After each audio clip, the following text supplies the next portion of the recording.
Da segunda igreja. Ao anjo da igreja em Esmirna, escreve: estas coisas diz o primeiro e o último, que esteve morto e tornou a viver. Primeiro, Jesus faz uma apresentação de si mesmo. Segundo, ele vai dar agora um diagnóstico da igreja. Verso 9: conheço a tua tribulação, tua pobreza, mas tu és rico, e a blasfêmia dos que a si mesmos se declaram judeus e não são, sendo antes sinagoga de Satanás. Só abrir um parênteses, eu já expliquei. Você lembra que para os primeiros cristãos, eles não estavam inventando uma nova religião. Lembra disso? Por quê? Porque Jesus mesmo diz: eu vim para os judeus. A profecia dizia que o Messias viria. Profecia da onde? Da Escritura, Escritura judaica. Então, quando os cristãos pregavam o evangelho, eles não estavam dizendo: pessoal, estamos inventando uma nova religião, tá? Não. Eles estavam dizendo: pessoal, se cumpriu o que a nossa escritura judaica dizia, o Messias veio. Eles não criam estar inventando uma nova religião. Pelo contrário, eles estavam ali pregando o cumprimento daquela religião judaica. Entretanto, conforme muitos judeus foram rejeitando, automaticamente, naturalmente, foi acontecendo a divisão, judeu e cristão. Mas basicamente, você vai perceber também lá quando Paulo fala em Romanos 2, tribulação e angústia virão sobre toda a alma, ao judeu e ao grego. Então a ideia aqui de judeu, tanto aqui em Apocalipse quanto lá em Romanos, é a ideia de cristão, do povo de Deus. Olha, tribulação virão sobre todos que cometem pecado, seja o povo de Deus ou aquele que não é povo de Deus, o crente ou o ímpio, os dois irão sofrer. Então a ideia aqui, você pode traduzir isso aqui então, olha, aqueles que se declaram cristãos e não são. Esse é o sentido hoje. Vamos lá, verso 10. Não temas as coisas que tens de sofrer. Eis que o diabo está para lançar em prisão alguns dentre vós, para ser dispostos à prova, e tereis tribulação de 10 dias. A ideia aqui, obviamente, é simbólica, assim como mil anos, querendo dizer num tempo completo, só isso, basicamente isso. Não vai fazer continha, não. Esse povo passou por tribulação de quanto tempo? Era só isso, um período de tribulação intenso, que iria durar sobre eles. É só isso, só uma linguagem figurada, e nada de fazer continha, matemática da fé. Ser fiel até a morte, e dar-te-ei a coroa da vida. Quem tem ouvidos, ouça o que o Espírito diz à igreja. E agora vem a promessa, que também está totalmente associada com a realidade da igreja. O vencedor de nenhum modo sofrerá o dano da segunda morte. Já vou explicar aqui o que significa isso. Vou explicar tudo. William Hendrickson diz como era a igreja de Esmirna. Ele diz, era a primeira cidade da Ásia em beleza e tamanho. Uma cidade imponente e poderosa. Os historiadores falam sobre as grandes construções públicas, dando então a entender que era uma cidade próspera, rica. E aí, interessante, mesmo estando num lugar rico, aquela igreja era pobre. E óbvio que aqui a ideia de pobreza era financeira mesmo. Provavelmente foi fundada pelo apóstolo Paulo, em sua terceira viagem missionária, entre o ano 53 e 56 da nossa era. É possível que Policarpo, discípulo de João, do apóstolo João, tenha sido bispo na igreja nessa época. Mas, de qualquer maneira, ainda que ele não seja, não há certeza absoluta, a gente sabe que Policarpo foi queimado por conta de sua fé no ano 155 da nossa era. As autoridades ameaçaram jogá-lo às feras, mas eles notaram que Policarpo não ficou temeroso com isso. Falaram: vamos te jogar para os leões. E ele manteve o semblante firme. Então, então tá bom, então vamos jogar você na fornalha. E ele respondeu: ameaças-me com o fogo que pode durar 1 hora e então se extingue? Mas ignoras o fogo do julgamento vindouro e a punição eterna reservada para os ímpios. Isso aqui é uma doutrina básica da fé cristã, a eternidade, o juízo final. E é isso aqui, diz Policarpo, que dá base para ele enfrentar o fogo de hoje, o fogo terreno. O que é? É saber que existe uma vida após a morte, que existe um sofrimento ainda maior. Eu estou citando isso aqui de propósito porque tem tudo a ver com a igreja de Esmirna. Tudo a ver. É o que Deus diz para a igreja. Ele não promete: pessoal, olha, vocês têm sofrido aí, mas Mas eu garanto que vocês vão aguentar, vocês vão passar, e depois que vocês passarem no Vale do Sal, vocês vão prosperar. Não, ele diz, ser fiel até a morte. A ideia de ser fiel até a morte é, sejam fiéis, mesmo que isso implique na morte de vocês. Esse é o sentido. Esse é o sentido. Tanto que Hernandes Dias Lopes faz uma citação da igreja de Esmirna, dizendo que é um relato histórico, de que de uma vez só, 1.200 cristãos, 1.200, foram jogados de uma montanha. E depois, 800, da igreja de Esmirna. Então, ser fiel até a morte é, sejam fiéis, mesmo que isso implique na morte de vocês. Essa é a ideia. E é isso que Policarpo responde. Essa é a ideia dele. O alvo do cristão não é ser bem-sucedido. O alvo do cristão é ser fiel, ainda que isso implique perdas. Esta é a ideia cristã. Essa é a ideia da fé reformada. Totalmente diferente da teologia da prosperidade. Essas eram as condições no século I e no século II. Esse é o pano de fundo. Então vamos começar. Primeiro princípio. Sou o que estive morto e agora vive. Ele acabou de... Por que ele se define assim para aquela igreja? Ele se define, olha, pessoal, eu morri, mas eu ressuscitei.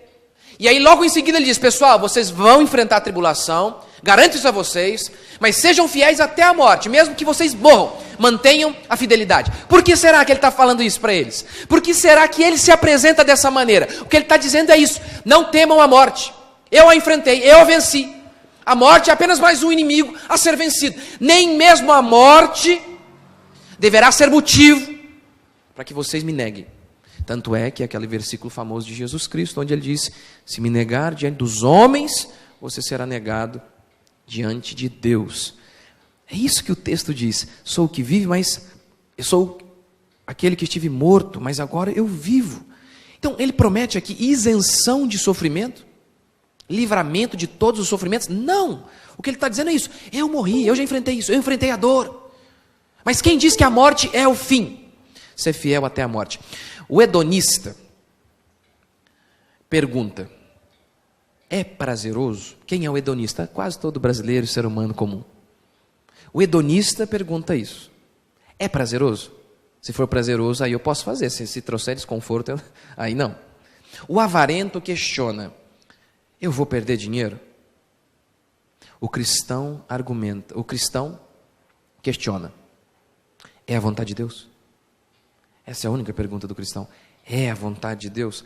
É comum um pastor pregar uma mensagem e a resposta, diante de um mandamento, o pastor expõe um mandamento, a exigência cristã, e é comum que a pessoa ouvir a pregação diga, mas no meu caso isso é difícil, pastor. Repare que não é assim, ó. A resposta não é, pastor, você interpretou o texto errado. A fé histórica, a nossa fé histórica, a tradição cristã, não diz isso. E acho que você interpretou errado, olha outras passagens que mostram isso, isso, isso. Não é essa a resposta. A resposta é, eu vou perder alguma coisa com isso. Esta é a resposta. Essa é a resposta. Um exemplo. A Escritura ordena que nós não podemos trabalhar todos os dias. A Escritura ordena que pelo menos uma vez por semana seja de descanso e de culto ao Senhor. E também se tiver o descanso, não tiver culto ao Senhor, também não está obedecendo o sábado. Aí o rico e o pobre, ao ouvirem isso, reclamam. O rico diz, não, mas eu não posso.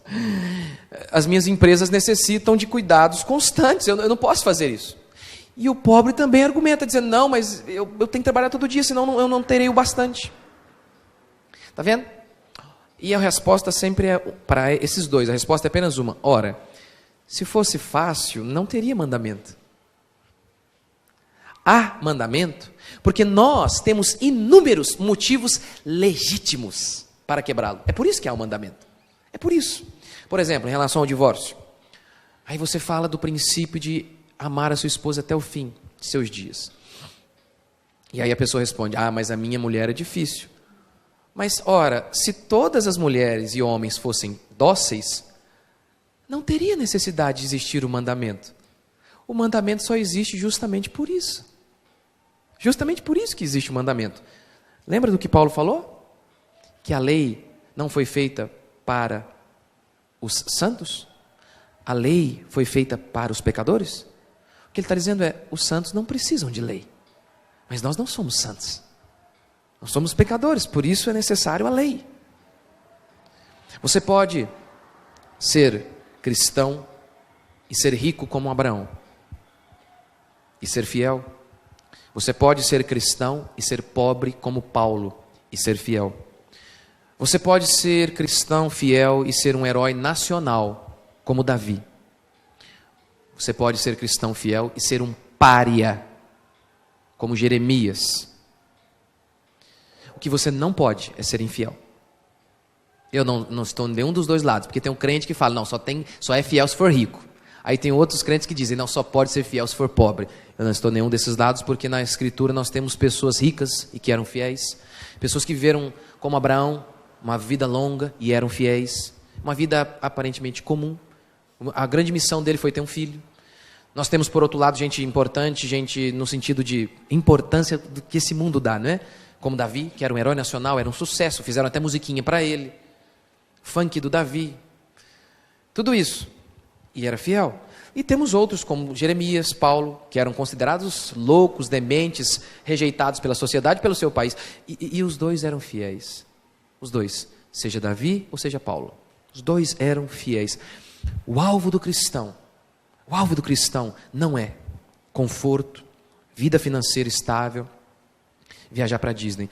Isso não é o alvo do cristão. Ele pode fazer isso. Ele pode. Como Abraão, se tivesse hoje, ele ia para Disney talvez. O alvo da fé cristã, o alvo do cristão não é ser feliz. Esse não é o alvo do cristão. Você pode até ter isso, ter a Disney, ter tudo. Mas esse não é o alvo. O alvo é cumprir a vontade de Deus. E aí, eu vou fazer uma citação aqui de Ana Caroline Campanolo. A ideia dela aqui está mais associada com vocação, e vocação no sentido de casamento.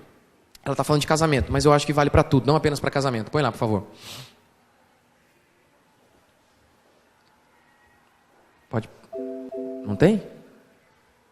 Só clicar aí. Tem? Opa. Ih, caramba. Não vou conseguir ler ali não. Vou ler aqui meu. Ela diz assim: Deus existe, sendo consequência direta à existência da vocação. Lembra, a palavra vocação é uma origem latina no sentido de chamado. De chamado. Vocacionado para algo. Em que sentido? Você tem um chamado para ser pastor. Tem um chamado, uma missão. Uma missão para ser pastor. Uma missão para ser mãe, como a Bíblia diz, né? A mulher vai ser conservada na missão de mãe. Esse é o sentido de vocação, na ideia de que Deus vocacionou, Deus chamou. Vocação é chamado. Deus chamou você para ser mãe. Deus chamou você para ser pastor. Deus chamou, vocacionou você. Ele te chamou. Ele te deu um destino. Você não tem que ser o que você quer. Você tem que fazer aquilo que Deus chamou você, para você cumprir a missão que Deus deu a você. Todos nós temos uma missão. Essa é uma doutrina reformada também. E eu acredito que é bíblica. E ela então diz: Deus existe, sendo consequência direta, existe a vocação, ou seja, Deus chamando você. Uma voz e um vocativo chamado para cada ser humano, pelo nome, a cumprir uma determinada missão. O dinheiro pode ser um catalisador da vocação, o dinheiro pode ajudar você a cumprir a sua vocação, ou pode ser um deturpador da vocação. Ou também o dinheiro pode te levar para longe da sua vocação. Sem a menor sombra de dúvida, Deus não vocacionou ninguém para ter conforto, uma vida financeira estável, viajar pelo mundo e conhecer bons restaurantes. Podemos fazer tudo isso, mas definitivamente não é uma vocação a alcançar o exaustivo proclamado bem-estar social. Vocação de ser feliz não existe. Vocação não é fazer o que gosta. Vocação é sofrer e encontrar satisfação, mesmo nesse sofrimento. Vou dizer de novo. Vocação não é fazer o que gosta, como enganam os palestrantes de autoajuda. Faça o que gosta. Você não tem que fazer o que gosta. Você tem que fazer o que Deus manda. Vocação não é fazer o que gosta. Vocação é sofrer e encontrar satisfação, mesmo nesse sofrimento. É nesse sentido que aí ela vai falar. Eu vou ler, vai. É nesse sentido que a publicação anterior sobre o fator de dupla renda. Ela está falando das mulheres trabalharem fora. É nesse sentido que a publicação anterior sobre o fator de dupla renda na vida das famílias se encaixa.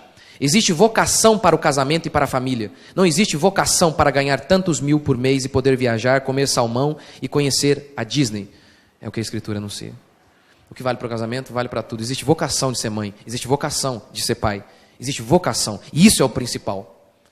Isso é o principal. E em relação a tudo, existe vocação de obedecermos a Deus. E o que vale não apenas em relação à nossa missão aqui, nosso trabalho na terra, vale para tudo. Nós não temos vocação de ser feliz, nós temos vocação para ouvir a voz de Deus e obedecer o que Ele tem nos ordenado. Essa é a minha, a sua vocação. Você se lembra de Paulo? Quando ele estava indo para Jerusalém e anunciaram: Paulo, o homem que for para lá, eles pegam um cinto, né? Profetizam para ele: olha, o homem dono desse cinto, ele vai sofrer, ele vai morrer até. Ele diz o quê? Oh, meus queridos irmãos, não me entristeçam. Eu estou preparado até para morrer pelo meu Senhor. Essa é a vocação de todo cristão. Cristão não é vocacionado para ser feliz nem para ser rico. Cristão é vocacionado para obedecer à voz de seu Senhor. É isso que a igreja de Esmirna nos ensina. Ensina a mim e ensina a você. É por isso que tantos cristãos têm muita dificuldade de obedecer inúmeros mandamentos. Porque inúmeros mandamentos vão contra o estado de bem-estar social que elas vivem. Segundo, o dano da segunda morte. Eu coloquei, apesar de estar no final, eu coloquei aqui em segundo porque está associado com o primeiro princípio aqui. A promessa lá no versículo 11. Quem tem ouvidos, ouça o que o Espírito diz às igrejas. O vencedor, de nenhum modo, sofrerá o dano da segunda morte. O que é a segunda morte? O que é a segunda morte? Lembra daquele princípio que eu expliquei aqui? A Bíblia explica a própria Bíblia. Apocalipse 20 explica. Então, a morte e o inferno foram lançados para dentro do lago de fogo. Esta é a segunda morte, o lago de fogo. Então, o que é a segunda morte? A condenação eterna. Aos homens foi ordenado morrer uma vez, depois disso vem o juízo. Então, todo mundo morre uma vez, a não ser aqueles que vão ressuscitar no dia que Jesus Cristo, aqueles que serão arrebatados até Jesus Cristo, quando Jesus Cristo voltar. Mas todos os homens, todos vamos morrer uma vez. Lembra que Daniel diz isso? Que no juízo final, todos vão ressurgir. Uns para a vida eterna, outros para o horror eterno. O horror eterno é sinônimo de a segunda morte. É a morte eterna, que não é deixar de existir, mas é existir eternamente no lago de fogo. Essa é a doutrina bíblica. E por que essa promessa? Por que essa promessa aqui? Veja, o que eles estavam lidando? Com o que eles estavam lidando? Com a primeira morte. Esse era o problema deles, tanto é que 1.200 crentes foram assassinados, depois mais 800. Então, por que Jesus diz isso? Não temam essa morte física. Jesus disse a mesma coisa, acho que eu coloquei ali, né? Lucas 12. Ele disse a mesma coisa, pode passar o próximo. Lucas 12. Digo-vos, pois, amigos meus, não temais os que matam o corpo, e depois disso nada mais podem fazer. É o 4 e o 5, o 5 também está aí não. Aí. Eu, porém, mostrarei a quem deveis temer. Temem aquele que depois de matar, tem poder de lançar no inferno. Esse inferno aqui é a segunda morte. É isso que é a segunda morte. Então, eles estavam enfrentando perigos, uma perseguição terrível e correndo literalmente risco de morrer. Literalmente. Qual que é a promessa de Jesus para eles? Pessoal, garanto a vocês que vocês vão prosperar. Não, ele fala, olha, vocês vão morrer mesmo, muitos vão morrer mesmo. É isso. Vocês vão ter prova, vão enfrentar dificuldade, vão morrer. O que eu garanto é que vocês vão vencer a morte. Porque Jesus não venceu, ele ressurgiu. Então nós também, vocês também vão ressurgir. É isso que eu garanto. Isso eu garanto. Vocês não vão terminar como derrotados. Essa é a promessa minha a você também. Ele não garante que você, por ser fiel, vai garantir o emprego. Você pode perder. Pode perder amigos. Pode perder muitas coisas, inclusive até a vida. Mas ele garante. Ele garante que nem a morte poderá te vencer. Se nem a morte, meu irmão, pode vencer você. Você está com medo do emprego? De uma companhia? Perder um amigo? Se nem a morte pode vencer você. É isso que ele está prometendo. É isso que ele está prometendo. O maior de todos os milagres. A certeza de que você no final vai triunfar. É isso que ele está anunciando. Triunfo, triunfo. Meu querido, não tema. Não é sem razão que essa expressão aparece várias e várias vezes na Escritura. Não temam, sejam corajosos, sejam valentes. Eu sei que nas escolas, eu sei que hoje na nossa geração não é estimulado a virtude. Não são estimulados a virtude, a valentia. Não são. Pelo contrário, somos todos estimulados a sermos bananas. Até a masculinidade é proibida. Até entre os próprios cristãos. Se o cara vem dar um tapa na sua mulher, eles acham que é cristão, você fica, oh, que bonitinho, oh, não faça isso. Isso que eles acham que é masculinidade, pelo amor de Deus, é um absurdo. É um absurdo, sendo que Êxodo declara enfaticamente, um cara entrar na sua casa e tentar te roubar e você matá-lo, você não será culpado de sangue, mas tem que ser másculo, tem que ter masculinidade para fazer isso. Agora nós vivemos numa geração de gente frouxa. Valentia é o que todos nós precisamos para ser cristãos. Valentia, valentia e coragem. Não tema. Por quê? Porque já está garantido que a coisa mais difícil e aparentemente impossível já foi realizada por mim e por você. Ele já foi feita. Ele é a ressurreição e a vida. Ele morreu, mas ele venceu o que ninguém podia vencer, a morte. Ao final de contas, você conhece alguém que venceu a morte? Platão venceu a morte, Platão voltou, Aristóteles voltou. Quem voltou? Quem voltou? Ele fez o impossível. A nossa vida é muito mais do que comer, beber e ganhar dinheiro. A sua existência é muito maior do que isso. É muito maior. Terceiro, conheço a tua pobreza, mas tu és rico. Como eu disse no começo, apesar de a igreja estar num lugar extremamente rico, a igreja era pobre.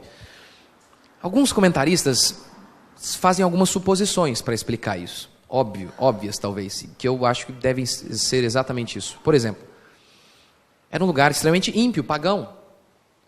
E naquela época o pau quebrava mesmo quando alguém convertia. Há relatos de que quando um judeu se convertia ao cristianismo, muitos próprios parentes entregavam as pessoas. E muitos judeus iam lá e denunciavam, olha, essa pessoa aqui é cristã, olha, ele não confessa César como Senhor e tal. Era terrível. Então muitas dessas pessoas empobreciam, porque os pagãos e os judeus os rejeitavam, mandavam embora depois que elas despediam essas pessoas de seus empregos, quando essas pessoas se convertiam. Então essa é uma explicação talvez bem plausível, uma suposição bem real. Mas de qualquer maneira, a ideia aqui continua sendo a mesma, de fidelidade, custe o que custar, e Deus vai nos guardar. Se até a morte já está garantida como vencida, do que aí você temos que ter medo? Meu irmão, a sua vida se concentra em quê? Na sobrevivência? No sucesso ou no significado? No que a sua vida se concentra? Na sobrevivência? Você apenas vive para ganhar dinheiro, para comer, para beber, e voltar a dormir, e fazer uma viagemzinha no meio do ano? É só isso? Sobrevivência? Sucesso? É só isso? Você almeja que alguém te elogie, que o seu nome saia em algum lugar, que alguém diga, nossa, ele foi bem sucedido. Olha, ele passou naquela faculdade que ninguém passaria. Nossa, ele está num emprego que é muito difícil. É isso. A sua vida é tão medíocre assim? Ou a sua vida se resume ao significado? De você chegar no final da sua existência e olhar para trás e falar, a minha vida valeu a pena. A minha vida foi intensa porque eu servi Deus e eu cumpri o propósito que Ele tinha para mim. Isso é ter uma vida significativa. E é isso que o seu coração lá no fundo deseja. Eu sei que o medo tenta jogar você para longe disso, mas é isso que Deus colocou dentro do seu ser, porque Deus fez você para isso. Deus fez você para isso. Quarto e último princípio para nós encerrarmos. Os falsos cristãos, no versículo 9. Conheço a tua pobreza, mas tu és rico. E a blasfêmia, termo forte, hein? E a blasfêmia dos que a si mesmos se declaram judeus e não são, sendo antes sinagoga de Satanás. Eu já disse aqui, o termo aqui é totalmente paralelo ao termo cristão. Então você pode ler ali, falso cristão. Esses que se declaram cristãos, mas são sinagoga do capeta. A Bíblia várias vezes repete o ensino dos falsos cristãos. De que há falsos cristãos, de que há falsos pastores. É recorrente. Não é tema preferido meu. É recorrente. Faça isso. Leia a Bíblia inteira e você vai notar isso. Não leia apenas aquelas passagens gostosas que até Ana Maria Braga deve amar ler. Que até o depravado lá do mundo ama ler. Eu sou contigo, filho meu. E por aí vai. Não, leia inteira. Leia toda a Bíblia. E você vai notar isso. O tema falso profeta, falso pastor, falsos cristãos, é contínuo, é constante na Escritura. E mais uma vez nós encontramos com ele, nós nos deparamos com ele aqui. E ele diz, esses falsos cristãos são sinagoga do capeta. A Bíblia dá vários adjetivos, vários nomes para o diabo. Um deles é o inimigo de Deus. O que ele está dizendo é, muitos cristãos são inimigos. Esses falsos cristãos são inimigos da fé. Quem matou Jesus? Não foram os romanos. Os primeiros inimigos da fé cristã foram os judeus. Hoje seriam esses falsos cristãos. Demorou um pouco. Você vai para os romanos, o pau começar a quebrar mesmo, a espada começar a cantar na orelha dos crentes. Foram os judeus os primeiros. Lembra lá em Atos? Paulo chegava em um lugar. Quem estava lá para atrapalhar o ministério dele? Judeu. Quase o mataram quando ele estava em Jerusalém. Quem? Judeu. Foi o Império Romano, na realidade, que o protegeu. Lembra? Um soldado romano intervém e retira Paulo. Até aquele momento, o inimigo da fé cristã não era o Império Romano. Não era. Eram os falsos cristãos, o falso povo de Deus, o falso judeu. Hoje, a mesma coisa se repete, a mesma cena se repete. Há inúmeros cristãos que são sinagoga do diabo. Sinagoga do diabo. Isso é recorrente na Escritura e na história da igreja. Judas era apóstolo, expulsou demônio e Jesus o chamou de filho do diabo. Ário era presbítero em Alexandria e chegou ao cúmulo de dizer que Jesus não era um com Deus, de que Jesus era o primeiro na criação. Enfim, são inúmeros os hereges na história da igreja que estavam lá na igreja, no prédio, fazendo parte de uma comunidade local. São muitos. O interessante é que ao longo da história, a igreja muitas e muitas vezes resistiu às perseguições que vinham de fora. Mas muitas vezes ela sucumbiu diante das heresias que vinham de dentro. Isso é terrível. A igreja aguentou a espada romana. Mas as heresias de dentro foram minando a igreja. É por isso que os falsos cristãos, os falsos pastores, precisam ser combatidos repetidamente. Várias e várias vezes nós precisamos combatê-los. Em Filipenses 3,18, Paulo diz: pois muitos andam entre nós, dos quais repetidas vezes eu vos dizia, e agora vos digo até chorando, que são inimigos da cruz. Quem são inimigos da cruz que estão levando Paulo a chorar? Eles estão entre nós. Santo Deus! É o apóstolo Paulo, Jesus Cristo. É a igreja do apóstolo Paulo, meu Deus do céu. Não o Zé Orelha que nem eu não. É o apóstolo Paulo. E ele diz, entre nós. Entre nós. Se naquela comunidade tinha os falsos. Santo Deus, não existe por aí não, falso. Não existe, não existe. É interessante que ele diz, eu digo isso chorando, que esses falsos cristãos são inimigos da cruz. É interessante que Paulo fica irado, ele chora e se comove diante desses hereges. Mas os cristãos ficam furiosos quando a gente critica esses hereges. Sabe por quê? Sabe por que tantos cristãos ficam tão furiosos quando nós criticamos os falsos cristãos, os hereges, o que nós acreditamos que são hereges? Por que os cristãos ficam tão irados? É que quem detesta que a gente critique os falsos cristãos são os falsos cristãos. É porque a gente costuma defender quem é como a gente, não é? É sempre assim.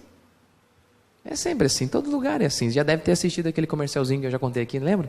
Acho que é da Havaianas, não sei se é da Havaianas. Está lá o brasileiro xingando o Brasil junto com outro brasileiro. Aí chega um argentino e fala, isso aqui é uma vergonha mesmo. Aí o que os dois brasileiros falam? Você está louco, rapaz, esse país aqui é maravilhoso. É sempre assim, a gente se defende. É natural, você defende aquele que se identifica com você. Isso é natural. Isso é natural. Isso é natural. É por que esses cristãos não ficam como Paulo diante dos falsos pastores? Por quê? Porque eles não choram e ficam indignados. É porque eles são falsos cristãos. E o falso cristão ama o falso pastor. É por isso, é simples. Jesus disse isso. Eu sou o bom pastor. As minhas ovelhas me conhecem, ouvem a minha voz. Elas ouvem a minha voz. Os falsos não ouvem a minha voz. Não ouvem, não ouvem. Esse é outro tipo de sofrimento também. Pregar o evangelho verdadeiro gera perseguição, inclusive dentre os falsos cristãos. Mas essa é a nossa glória. Essa é a nossa glória. Essa é a nossa glória. Essa é a nossa glória. Você se lembra de Atos 5:41? Os discípulos estão pregando o evangelho e eles levam uma surra daquela. E aí eles estão voltando para casa. E aí você olha aquela galera dando salto de júbilo, erguendo as mãos aos céus, agradecendo, louvando a Deus. E você pensa, o que aconteceu com esse povo, rapaz? De onde vocês estão vindo? Rapaz, levamos uma surra ali. Estava boa, hein? Aí diz o texto, porque eles estavam assim. Põe lá, Atos. Tem outro, não? Próximo, para ver. O 41 está aí também, então pode colocar, próximo. Eles apanharam, aí eles se retiraram do sinédrio, regozijando-se por terem sido considerados dignos de sofrer afrontas por esse nome. Que maravilhoso, sair felizes por sofrer. Não é isso a mensagem que Jesus deu? Abrace a cruz, não foi isso? Pegue a cruz, tome, abrace. Há um sentido em que o sofrimento tem que ser abraçado. Não é isso que Lamentações, nós pregamos aqui recentemente, diz? Farte-se de afrontas. Então, há uma beleza na cruz, no sofrimento.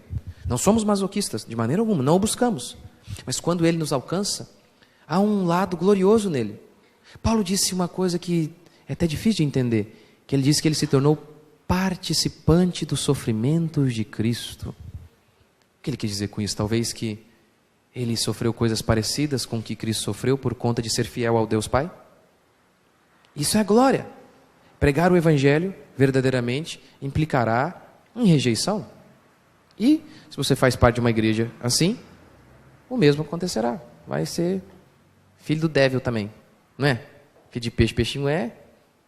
Então, quem é crente de uma igreja verdadeira, que prega o evangelho verdadeiro, o pastor é xingado, o povo é xingado também, faz parte. É assim que funciona. E essa é a glória. Não por sermos criticados por nossos erros. Não, isso é vergonha. Não porque vocês não têm amado. Não, isso é pecado. Mas se somos porque temos nos esforçado para pregar o evangelho da maneira correta, aí diz o texto ali que nós devemos nos regozijar por sofrer por conta de nosso Senhor Jesus Cristo. Esse é o tema da carta de Esmirna. Sofrimento. O nosso alvo não é ser feliz. A gente pode ser. E na realidade a gente vai ser. Porque a verdadeira felicidade consiste não em buscá-la. A verdadeira felicidade não consiste em buscar a felicidade. A verdadeira felicidade consiste em estar disposto a sofrer tudo por Jesus Cristo. Esse é um paradoxo da fé cristã. Essa é a verdadeira felicidade. Não buscá-la. E estar disposto a sofrer qualquer coisa por amor ao nosso Senhor Jesus Cristo. Para encerrar, é por isso que esse é um dos motivos que nós fomos resgatar hoje. Esse é um dos motivos. Eu não consigo ir para um culto. Não consigo ir para o culto e ouvir uma vez sobre bênção, ótimo. Né? Sobre, por exemplo, consolo. Isso é maravilhoso. A gente precisa ouvir. E nós também tentamos pregar isso aqui. Mas eu não posso frequentar uma igreja onde todo dia só prega isso. E é o retrato de grande parte das igrejas do nosso país. Todo tempo. Consolo, aí sai consolo, entra. Muda só a ilustração, a pregação. Eles pegam uma lá de Jonas, depois eles pregam uma lá de Jesus no barquinho, e não sei o quê. Mas é o tempo inteiro isso. O consolo, e ele vai te dar consolo e tal. É só isso. O cristão verdadeiro, ele foi capturado por Jesus Cristo. Jesus Cristo é o centro da existência dele. O que ele mais quer ouvir é sobre Jesus Cristo. É sobre conhecê-lo. Ele tem anseio por isso. Os bodes não têm, com certeza. Os bodes querem apenas que anunciem que ele vai ter conforto e nenhum sofrimento. O cristão quer ouvir sobre Jesus. Ele quer conhecer o seu Deus. É isso, ele quer se alimentar dele. Ainda que isso implique em renúncia, sofrimento e sacrifício. É isso. E é isso que uma igreja verdadeira deve fazer. Prover, por meio da Escritura, o conhecimento de Jesus Cristo, como diz Efésios, para que pela igreja a multiforme sabedoria de Deus se torne conhecida dos principados, potestades. Vamos ficar de pé?